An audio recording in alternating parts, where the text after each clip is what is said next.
Modern. Modern. Modern. Modern. We're prepping for a voyage. Modern. The force of an old-fashioned equals whiskey mass times bitters acceleration. Why don't you make that a double? Modern bar cart.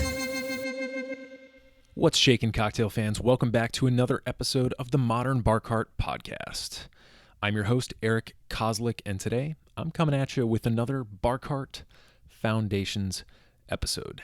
These are the episodes where I set aside time to talk about one very specific aspect of cocktails or home bartending and really get into the nitty-gritty details that will help you get the most bang for your buck when you're experimenting or entertaining in your home.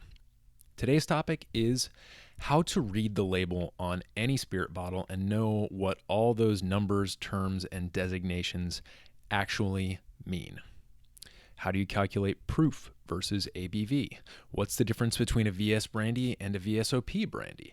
How do you know if your distiller is making their spirit from grain to glass or just bottling somebody else's juice? These are all things we'll talk about in this episode, but for now, I want to give you the chance to make yourself a drink. For today's featured cocktail, we're going to use a set of spirits and mixers that kind of exemplifies some of the terms we'll discuss later in the episode so that you can make the connection between words on a label and actual in-glass cocktail applications of those terms, essentially why they matter. The cocktail in question is the Sidecar, which is a lovely combination of brandy or cognac, orange liqueur, and lemon juice. You're going to want to start off with 1.5 to 2 ounces of a VS brandy or cognac, which is great for mixing cocktails. You'll learn more about what VS means later in the episode. To that, you're going to add 1 ounce of orange liqueur, usually Cointreau, and then 3/4 ounce to 1 ounce of lemon juice, depending on how tangy you like it. You're going to shake that all up with ice and strain it into a coupe glass. Garnish it with a nice orange twist. Personally, I like to swap out Grand Marnier for Cointreau when I make my sidecars. And the reason is that because Grand Marnier is an orange liqueur that is aged in oak, which gives it a more nuanced flavor profile. And again, we're going to go more into detail about aging later in this episode as well. So keep the sidecar in mind as we talk about some of these nuances later on. Now that you've got your drink, I think it's time to jump in and start talking about how to decode the terms and measurements on your favorite liquor labels. The most crucial terms for you to know are those that describe the physical characteristics of the liquid in the bottle. Essentially, what type of spirit and how much of it there is, which is exactly where we'll start, with liquor bottle sizes. Before you even begin to read the label, it helps to know what size bottle you're dealing with, which is also incidentally going to help you to determine if there are benefits to buying a larger or smaller size in whatever situation you happen to be in. So the largest liquor bottles are called handles, and they hold 750 mLs of liquid, which is 1.75 liters, and that is just shy of half a gallon. In fact, I was actually at the liquor store the other day, and I heard one of the old timers there actually refer to it as a half gallon. So there you go. Occasionally, one step down from that, you'll encounter spirits, vermouths, or liqueurs that come in 1 liter bottles.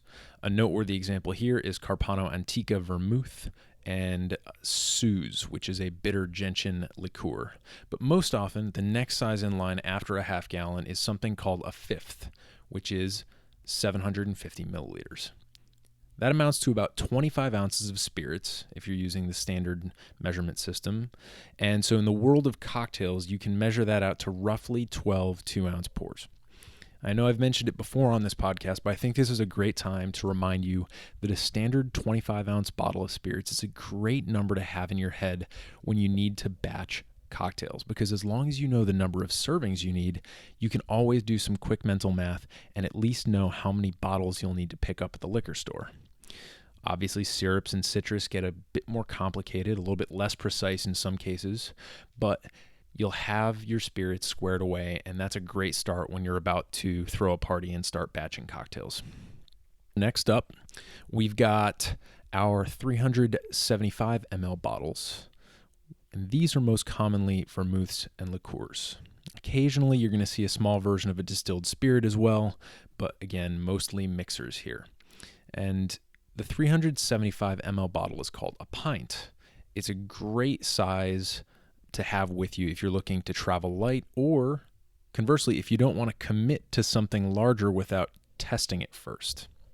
Obviously, 375 mLs of a spirit or mixer is going to be a little bit less expensive, so very good for people who are looking for variety or just looking to experiment. Next up, we've got our half pints, which are 200 ml. So if you're doing the math along with me here, it's not truly half the size of our 375 ml pint. Regardless, half pints are often kept behind the counter at most liquor stores because they are a prime target for shoplifters. They're really easy to slip into a pocket and just kind of walk out with. Finally, at the very bottom of the size totem pole, we've got those little 50 ml mini bottles, which are just shy of 2 ounces, and these are referred to as nips in certain parts of the country. They're great for gifts or if you need to be hyper mobile with your cocktail setup, but these, again, aren't the most cocktail friendly bottles either because they're just a little bit hard to mix with. So once you've zeroed in on the size of the bottle you want, the next step is to identify what's actually in it. Most regulatory standards, foreign and domestic, require spirits producers to declare the contents of the bottle pretty openly on the label.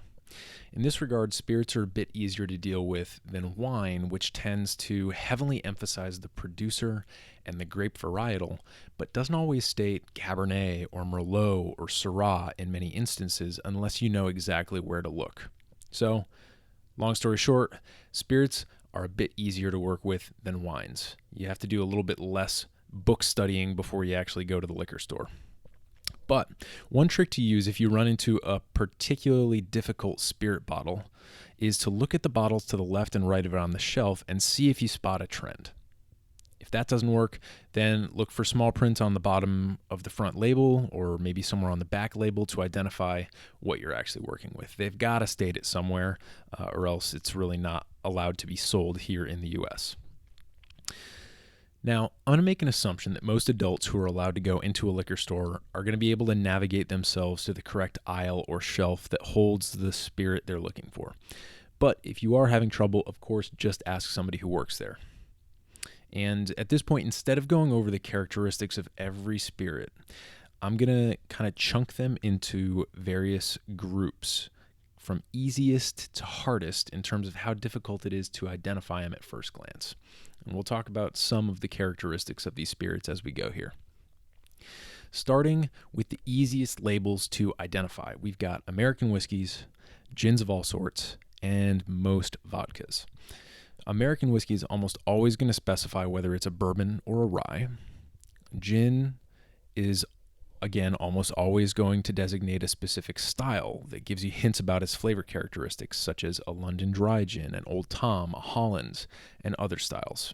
And vodka will almost always say something about the base grain used to distill its neutral spirit, which is one of a very few things that sets vodkas apart from one another, besides filtration. Honestly, I can't think of a time when I've had trouble identifying these spirits immediately, so we're not going to focus too much on them in this episode. Next in line, we've got rums, Scotch and Irish whiskeys, and brandies, both fruit-based and grape-based. Rums are pretty easy to tell apart using the color of the liquid. A white rum versus a gold rum versus an aged rum won't be difficult to distinguish, although telling apart a dark rum versus an aged rum might require a more detailed consultation of the label. One of the important things to know about rums is that they're largely divided into a British style and a French style, which I'm not going to go into much here, but if you see the word agricole on your rum bottle, Agricole, it's a French style.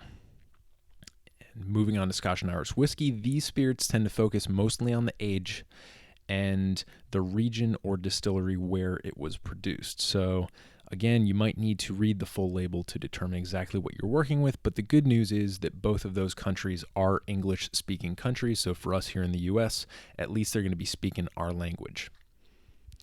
Brandies are a little trickier still. You've got regular grape brandy, much of which is produced in France, where they grow a ton of grapes. And if you know anything about wine, you know the French really like to draw very strict geographical boundaries around their production regions, such that sparkling wine made on one side of an imaginary line can be called champagne, but sparkling wine produced just across the street might not be able to make that same label claim.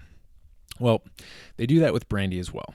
And the two regions of grape-based brandy that are important for you to know are Cognac, which is the most common, and then Armagnac, which is similar but somewhat less common. Then we've got the fruit brandies, most commonly apple-based. American apple brandy can be referred to as Applejack, and French apple brandy is called Calvados. The last thing we need to cover with brandies is the way you understand the quality of what's in the bottle. But we're going to hold off and cover that later when we talk about understanding the age of certain spirits. Getting complicated? Well, we've still got a few to go here. One degree of difficulty deeper, we encounter agave-based spirits like tequila and mezcal, liqueurs and amari, Asian spirits, and eau de vie. The agave spirits differ primarily based on where and how they're produced. By law, tequila can only be made using blue agave, and there are certain geographical boundaries it must adhere to.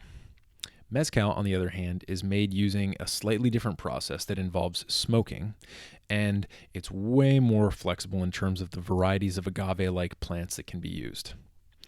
Both tequila and mezcal, appropriately, tend to have Mexican or Spanish names and playful label art, which can both be barriers to identifying the spirit. So you may need to do a bit of reading to figure out if you're dealing with tequila or mezcal.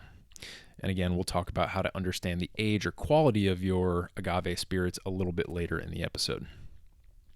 Moving on to liqueurs and amari, there are a couple factors at play that can make reading the label a bit difficult. First off, until recently, most of these producers, based largely in Europe, didn't care about the American market at all. During most of the 20th century, their products didn't match our mac and cheese-ified cultural palate, and we Americans were pretty much too caught up in our own national delicacies like Budweiser to care about their bitter, floral, and herbaceous products. Now, obviously, times have changed, but most liqueur and amaro producers still haven't anglicized their labels all that much. So when you're going to the store to buy a liqueur, it's really helps to know exactly what you want, because you're rarely going to find a place that'll let you taste test the entire shelf to figure it out. And you could be there for a long time poring over labels and researching stuff on your smartphone before you get a good feel for the selection. So show up prepared if you're going to pick up a liqueur or an amaro. Asian spirits like arak and shochu are another tricky case. Most Americans can stumble through a bit of Spanish or maybe some French or Italian on a label, but very few of us can read Chinese or Arabic script. So if you're at a liquor store that has a decent selection of Asian spirits, it might be well worth your time to get assistance from an employee right from the get-go. Otherwise, you might end up going home with something totally unexpected or of a different quality than you intended. Finally, we've got eau de vie, French for water of life, which is a generic term for unaged fruit-based spirits made in the style of vodka, but possessing very different flavor qualities. Here, I'm referring to things with such foreign names as aguardiente from Portugal, Singani from Bolivia, aquavit from Scandinavia, and grappa from the Mediterranean basin, just to name a few. These spirits sit on the opposite end of the spectrum from their expensive, carefully aged and blended counterparts. So instead of more information about where they're made and how they're created, you tend to get less clues on the label. Eau de vie are really fun to experiment with and compare across cultures and base fruits, but they're definitely still more obscure than most spirits you'll be using for your home bartending experiments, at least initially. Another important consideration when you're deciding which spirits to purchase is the amount of alcohol present in the solution. Now, there are two main ways that information is communicated on a label, either using proof or ABV, which stands for alcohol by volume. The use of the word proof goes back to the 16th century, where the strength of alcohol was measured by soaking gunpowder in the spirit and then seeing if it would burn. In order for this to happen, chemically speaking, the spirit needed to be at least 57% alcohol. And so if the gunpowder ignited, it was deemed full proof that the alcohol was strong enough. In today's units, 50% alcohol equates to 100 proof. So you're working with basically a 2-to-1 ratio of proof to ABV. For example, a bottle of whiskey that is 90 proof is 45% alcohol by volume, so you're just dividing the proof in half to get the ABV. And conversely, a bottle that's 55% alcohol is 110 proof. So to go from ABV to proof, you just multiply by 2. At this point, you know how to identify what size bottle you've got in your hand, as well as what kind of spirit's in the bottle and how much alcohol it contains. Now I'm going to cover some of the clues the label can provide about how this particular spirit was sourced and distilled. As we know from past episodes, all spirits are basically beer that's run through a device called a still, which takes a low alcohol input and generates a high octane spirit on the back end. The flavor profiles of most spirits are highly dependent upon the fruit or grain used to create the mash, which is that initial fermented combination of water, grain or fruit, and yeast.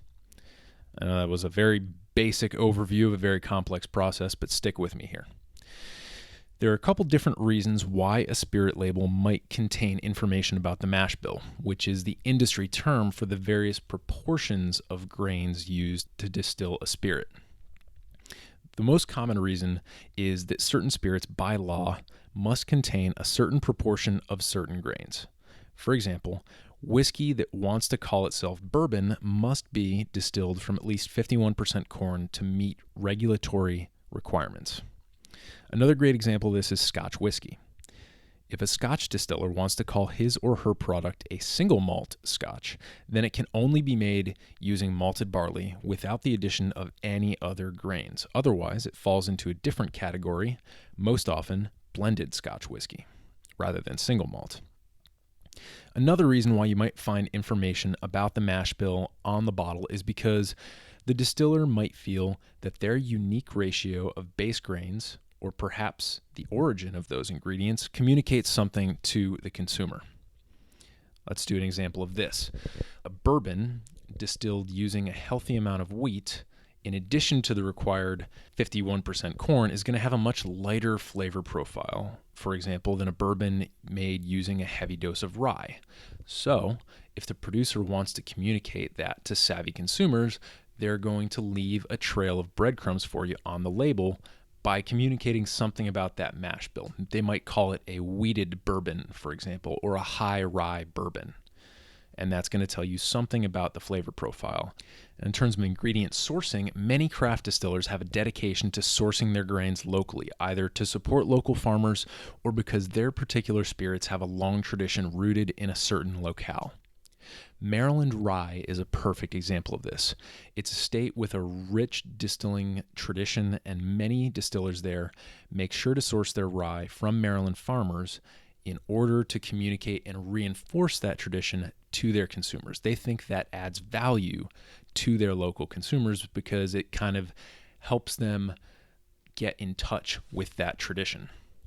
Now we get to a really contentious topic, which is age statements on spirit labels. First off, what does it mean when a spirit is aged? Well, it means that spirit was taken out of the still and then placed in a barrel of some sort and allowed to rest for a certain amount of time in order to gain certain flavor characteristics from that barrel.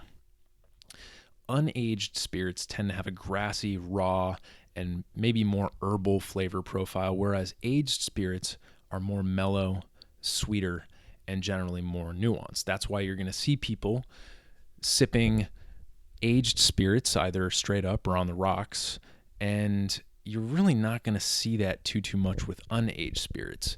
Thus, more value coming from the spirit when it's aged.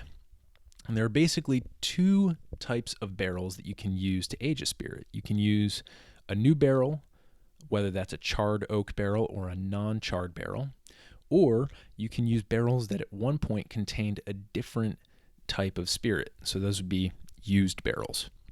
For bourbon in particular, it's legally specified that only new charred American oak barrels may be used to age the spirit. And so once a barrel's used by an American bourbon producer, it's generally sold off to some other type of whiskey producer for repurposing.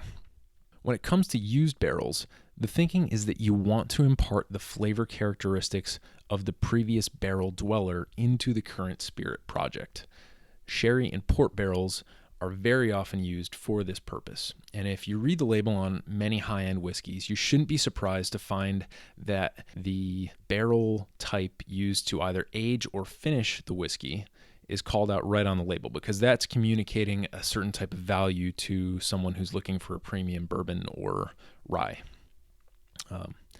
As I mentioned, this process is called finishing in most cases, and that's where the spirit is aged normally for a certain amount of years in a regular new or used charred oak barrel, and then it's transferred to the used sherry or port barrel, maybe a cognac barrel, maybe a rum barrel in some circumstances. Whatever it is, it's then transferred to that secondary used barrel for the final portion of the maturation process until it takes on those outside flavor characteristics.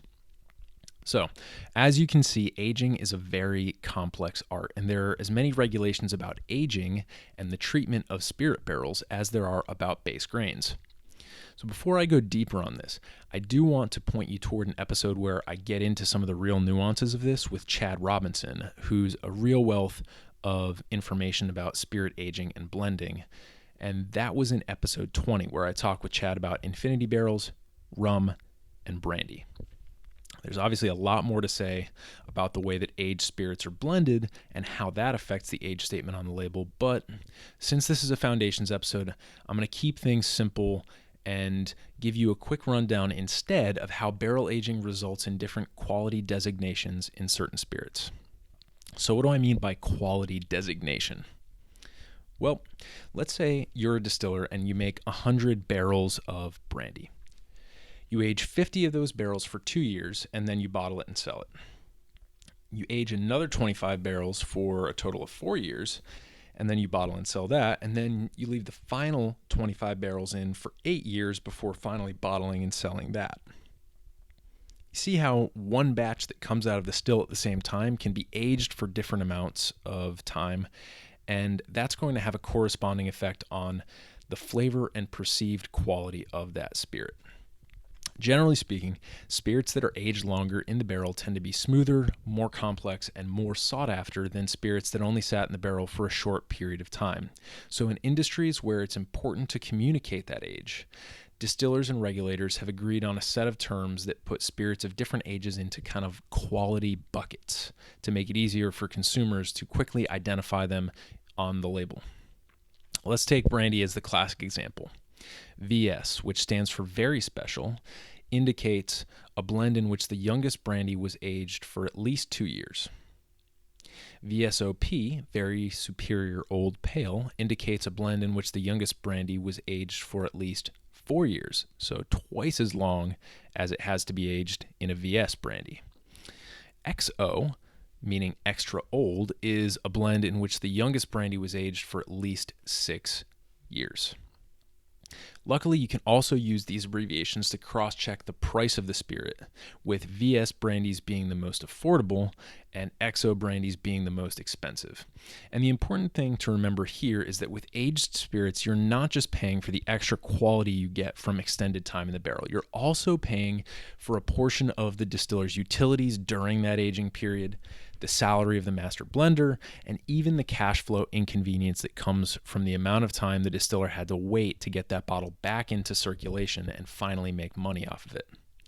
A lot of complex things going into the price there. As I mentioned earlier, agave spirits, tequila and mezcal, also have a shorthand that indicates their age.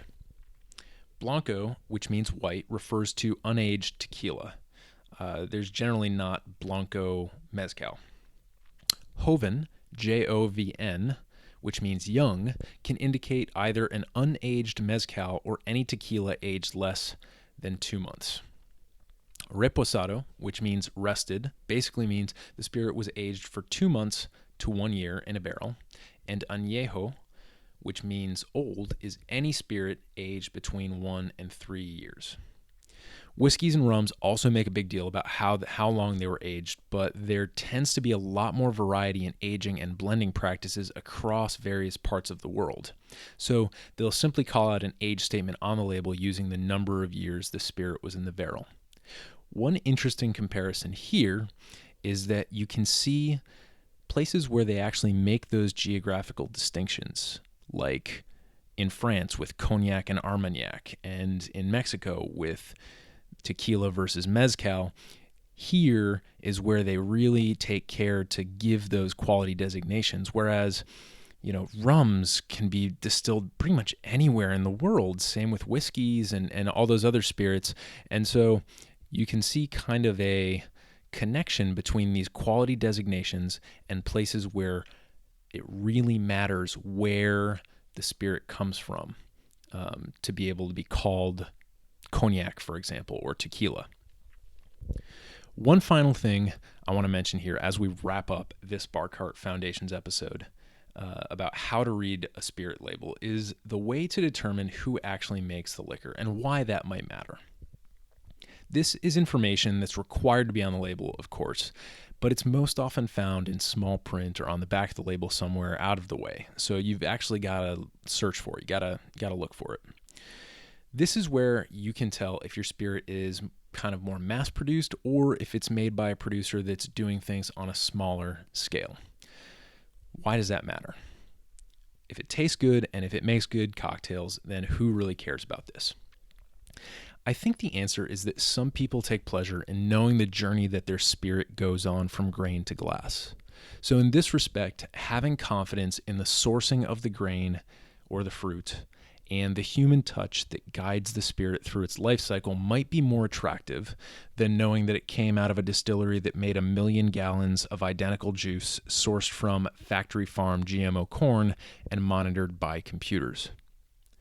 Both spirits in these two very different scenarios might make a really good cocktail, but their stories involve very different types of value. So, there's a very simple way to identify to what extent the distiller listed on the front of the bottle is involved with the actual production of the booze. If you find the language distilled and bottled by Company X, and that company is the same one that's listed on the front label, that means exactly what it says. Distilled and bottled, and it was done by that company. If you've got a label that simply says bottled by, then there's a pretty good indication that what's happening is they're bottling generic spirits produced by a much larger factory producer.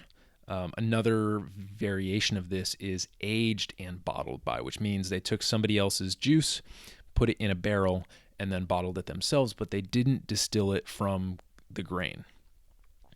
Now, there are ways that certain distillers are going to try and sneak one past you. For example, I have a bottle at home, and I'm not going to name names here. I'm not going to tell you what kind of spirit it is, and I'm certainly not going to tell you who produces it. But I know for a fact that this company does not distill this spirit. They filter and they bottle it, but the actual spirit is produced by someone else. On their label, they say produced and bottled by, which I guess indicates that their filtration process is adding enough value to the spirit that they can claim to have produced it, even when that's not really the case. So, kind of a strange note to end on, but I think it's a good cautionary tale that demonstrates how important it is to check out the fine print on your labels before you part so easily with your money. That does it for this Bar Cart Foundations episode, but I hope you'll continue the conversation online by sharing your questions and comments about spirits bottles with us via email or social media. We're always here to help out and offer advice as you continue to build your very own modern bar cart. Hey everybody, thanks for listening. I just want to remind you that this episode might be over, but the journey and the discussion are just beginning. If you're excited about the content in this or any other episode, please tell us. Follow us on Instagram at Modern Bar Cart for recipes and great product tips, or stalk me personally at Quixologist. That's Quixologist. mixologist. You can also like us on Facebook by searching Modern Bar Cart, or hit us up directly via email by sending a note to podcast@modernbarcart.com.